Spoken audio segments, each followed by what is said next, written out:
Hi everybody, good afternoon. Thanks for joining us today. We're here at the Cook Street School of Culinary Arts, and we're here for our in-depth education series, and our first one is on culinary medicine. And so we've been working with Dr. Jennifer Bolton all series long. This is our third in our series, so thank you for joining us. You're welcome. Third out of four. We did an introduction topic that we did. Yep, we've been rolling right along. We have. Yeah, we've been doing a lot of these topics, and so we're gonna show you what all this is about. But I wanted to remind you that we are here at the Culinary Arts School at Cook Street, and really this was founded in 1999, and it offers accelerated professional training programs for students seeking intensive study in food and wine. And there's also recreational classes for like me.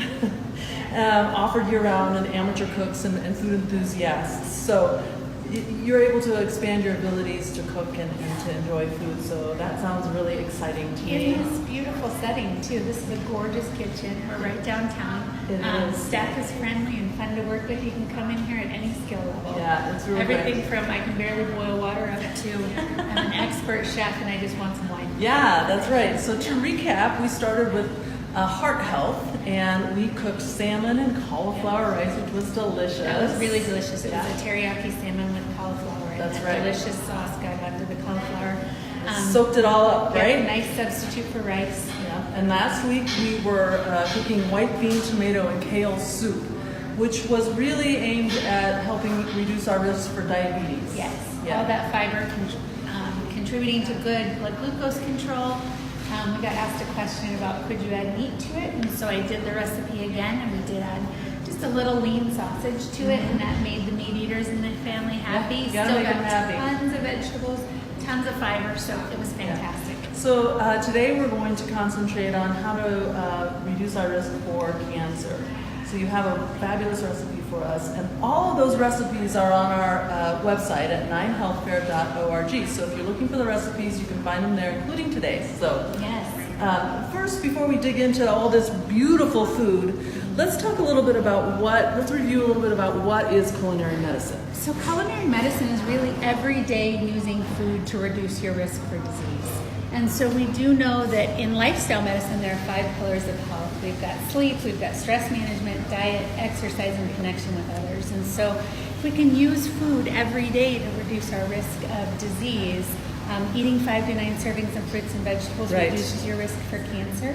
And so every day trying to eat foods that reduce our risk for chronic disease. Right, and that has shown to really be effective, right? So almost 80% of all disease is chronic disease that is preventable. It's preventable by lifestyle. By doing just this. By eating and these some delicious foods, yes. Yeah. And I continue to emphasize that all of the recipes we've done require a small amount of preparation and can be done by you and your kids, or you and your partner, or you and whoever else is eating with you in a short amount of time. So this is a less than 30-minute prep. Oh, that's so key. We're cooking for a little longer than that, but you can walk away and let it, simmer. Right. But the 30 minutes of prep, guys. That's not bad. And there's a little bit less on this one. That's okay. Good. Less than 30 minutes. That's not bad. That's not bad. Yes. Okay, so let's dig in. And you mentioned some foods that really help us reduce our risk for cancer. All those brightly colored vegetables and fruits, all of them. And so we started today with cauliflower, carrots, shallots, onions, and then we've got some whole grains like quinoa. I told you at the beginning of these recipe segments that we would see a lot of overlap, right? Right. Things that reduce your risk for cancer will also reduce your risk for diabetes. So we talked about whole grains last week. We've got more whole grains here. We're using quinoa and lots of fruits. And that's actually a good thing, right? So, you don't have to be too specific. It's almost like eating vegetables, and you said really colorful ones. I'm seeing carrots here and peas and... Yes, and a bunch of different colored cauliflowers. Yes, that's beautiful right here. Oh, yeah. So that's good for almost to prevent any kind of health condition. Reduce your risk for cardiovascular disease, reduce your risk for cancer, reduce your risk for diabetes, and reduce your risk for Alzheimer's and neurodegenerative diseases like we'll talk about about next week. Yeah, you're jumping way ahead. So that's a great tease. Yeah. Next week we're going to talk about the mind diet and how to reduce your risk of getting Alzheimer's and dementia. Yes. A lot of us are interested in that one, so Yeah. stay tuned for that one. Okay, so maybe let's jump in and see how we're going to cook this. Okay. What are we cooking first of all? So we are cooking a cauliflower risotto, and I started yesterday at Whole Foods, and I went the easy way out. I noticed that on sale they had multicolored cauliflower, and it was already taken into baby florets. So then all I had to do was throw a handful into my food processor and pulse it a few times, and it became this kind of You know, I'm known to buy mixture. it frozen too. Yeah, I'm that absolutely. shortcut person. You can buy the riced cauliflower frozen, ready to go. So just a little oil, I see. Just a little oil. I'm gonna let you cook this time. Oh my I'm gonna gosh, put are you in sure? charge Are you this sure? time. Okay, Yeah. tell me what to do though. You So- got to help me. All right, I did a little bit of oil All in right. this beautiful pan, and then I'm gonna have you start with the onions. Okay. You want to saute your onions until These they're are brown. onions. Yep. Go ahead and get those right in there, and we'll stir them around a little bit. Yep. Saute. If anybody knows me, they know that I'm famous for my salads, which don't require cooking. Any cooking. That's right. That's right. So No, I can cook though. Don't get me wrong. 3 Now, what minutes. about the shallots? Yeah, 3 minutes on our onions. Throw in your shallots and keep them in there for the same amount of time. Okay. So we had about a half a cup of onion and 2 tablespoons of really finely chopped shallots. Okay. And then we're gonna let that saute for about 3 minutes. And when it's nice and sauteed, you're gonna add your quinoa. Okay, this is the quinoa. Yes. Wow, when now these see, are I would have brown, thought you had to boil this first, but no, you put it in there dry. we are going to brown it up. Okay. And for about 5 to 10 minutes, we're gonna Okay. let this quinoa brown. We're gonna wanna move it around every couple of minutes so it doesn't burn. Okay. And it will make a little popping noise as it browns. And that gives it that And nice nutty that's how flavor. you know it's working. Yeah, that's how you know it's working. It's cooking. That's right, that's right. So it's gonna make that crackling, popping sound, and we're gonna leave it in there for about 5 more minutes. So we Now, have- what kind of heat do you have it on? Is it really high or I have it medium? on medium heat. Medium, okay. Yeah. So on my stovetop, it was about a 6 on a scale of 1 to 9. Okay, okay, good. So we'll wait till it pops. Yeah. So it's gonna start to pop, and then after it's popped, in comes your liquid. Okay. All right, so you had said you thought you'd have to boil that. Once it's cooked for 5 to 10 more minutes, then it's got that nice nutty flavor, and then you're gonna add about 2.5 cups, which is almost that entire container. Okay. We're using low sodium chicken broth. You can use low sodium vegetable broth as well if you'd like to make this dish vegan. You would leave out the cheese and you'd use, let's say, just a little tiny bit. We're gonna save a little bit. Okay. Save a little bit more. I saved a little bit. Okay. So then we're gonna let this we're gonna let this go somewhere around 10 minutes. It's gonna simmer. Okay, okay, so we're cooking gonna our leave quinoa. that, and then let's come over here. We're probably doing something to our cauliflower in the middle time. So while this is simmering and the quinoa's cooking, we've taken either a whole head of cauliflower and we've broken it into florets, and then we've chopped it into smaller pieces, and then we've taken handfuls of those florets, put them in our food processor, quick, just pulse a couple times, and then it should look like this. What if you don't have a food processor? Can you do a blender? You can do a blender, and I actually used a blender on these Yeah. ones. Yeah, okay, good. So this is tricolored cauliflower. I didn't, the recipe calls for regular cauliflower, but this is what was on sale at Whole Foods yesterday into tiny called pieces. improvising. Yeah, Yeah? absolutely. Plus I thought it would give it some nice color. So we used the tricolor. Well, now you're a doctor in nutrition. Yes. And so tell us why these things are good for preventing cancer. Yeah, so all of the colors are in the foods because of the antioxidants and vitamins and minerals that they contain. Okay. So the orange in the carrots is beta carotene. And there are lots of phytochemicals in your multicolored cauliflower that help prevent cancer. And those are what give the foods their colors. Okay. But we don't want to forget that foods also, that your onion Yes. and your shallots have all kinds of phytochemicals too, even though they're white in color. Okay. Yeah. And you told us about garlic before, Garlic, right? yeah. Garlic and onion aren't Yeah. necessarily colorful, but they have a lot of those chemicals, phytochemicals, you say. Phytochemicals, yeah, to prevent disease. Now, are there any specific ones we really want to load up on if we're really maybe have a family history of cancer, or we're really paying attention to Look for bright colors. just any bright colors. Any bright colors. So your bright colors in your berries, so your Okay. reds and your dark blues and purples, Yeah. and then dark greens in all your veggies. We talked Okay. about we had last week's recipe with kale in it. So while we focused on diabetes prevention last week, that soup was also an excellent cancer preventing soup because of all the kale and tomatoes in there. Tomatoes are dark red in color. That's which are right. also That's right. So outstanding. lots of color is Yeah. good, and it's pretty too. It makes it more fun. Does, doesn't it? That's Yeah. why we do that. Okay, so we've All got right. that. Let's say that boiled, Okay. and then what do we do next, Doctor? So this is cooking. It's been Yeah. cooking for about 10 minutes. And then we're going to add in our carrots. Okay, carrots go next, guys. So pretty. Yeah, you stir. I'll Yeah, put this I'll in. stir. And then add in our peas. Again, we improvised. It called for frozen peas.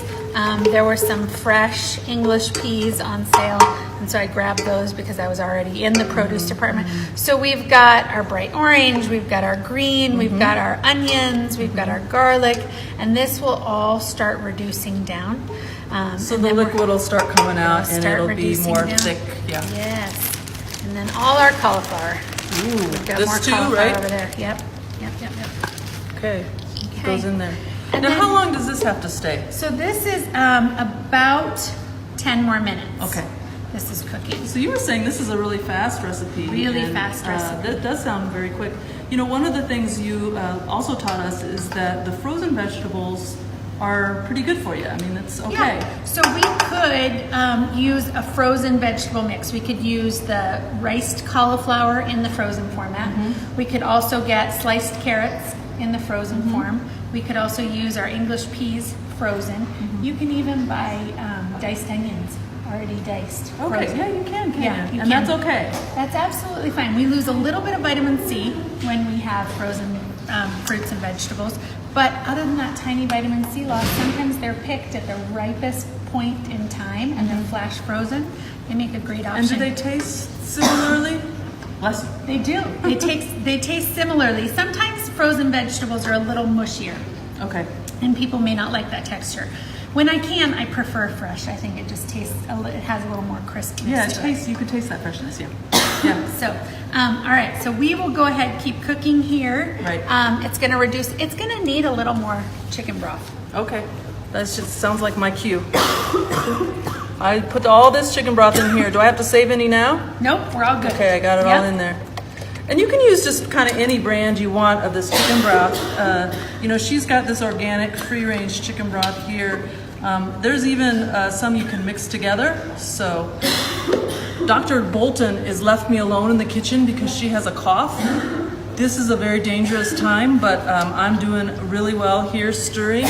And all of this is gonna come down, and she says the liquid will boil out and your cauliflower will get nice and soft. And she told me that the carrots will get softer. And I would say probably you could cook this to the level where you're happy. Like if you like a little crisper vegetables, you can kind of leave it a little, take it out a little bit earlier. You're back. I'm back. Thank You didn't goodness burn anything. I didn't do anything wrong, guys. I was stirring, and I was telling them that you're gonna cook that, and if you wanted the vegetables to be a little crisper, you can maybe not cook so long. Right. You want to make sure that your risotto gets fully cooked. But your vegetables, you can cook it a little bit less once you feel like your risotto's cooked.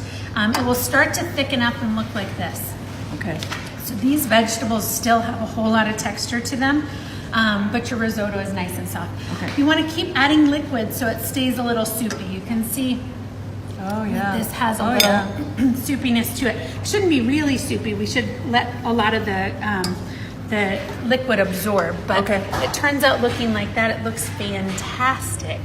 I got asked by a family member if we couldn't put a little something on top of it, like some grilled chicken or some shrimp. So we did grill some shrimp last night. That looks beautiful. And put that And so on you top. just kind of stick it on the top We did. We just stuck it on the top. like that a little bit. Yeah, exactly like that. That looks beautiful. Yeah, and it turned out beautiful. So we have one with shrimp, one without. And then what about the cheese? Everybody loves cheese, except some people don't. Well, some people don't, right? So if we have people who don't like cheese, we're going to go ahead and serve their bowl right now. Okay. Oh, she's gonna cough again. this is where I come in. Uh-huh. So we're gonna have this much. We're gonna sprinkle all that Parmesan cheese. So I in. want you to sprinkle about a quarter cup. So about 2 of those. Okay, in 2 of there. those. Okay. And then mix it around. Okay, we're gonna do that. Mix And this it is just around, regular mix it around. Parmesan cheese. Is it the kind you buy like in the It's just grated Parmesan cheese. Yeah. absolutely. container, like the green container, you know, where you shake it on your spaghetti when you were a kid? I like the flavor of the ones that are grated fresh in the deli. Gotcha. because So you they go to don't the deli have- section. Yeah, I think that turns out better for you. But if you only have the green one in your refrigerator, that works out fine Improvise. too. It's improvising. Absolutely. Yeah. Okay. Absolutely. Okay. Okay. So this is all ready to go. It ends up looking like this, right? And Yummy. beautiful. Yes. And then we put a little more Oh, more cheese, good. on top. So if you don't like cheese, you don't have to, but I kind of like the cheese. Turned out beautiful.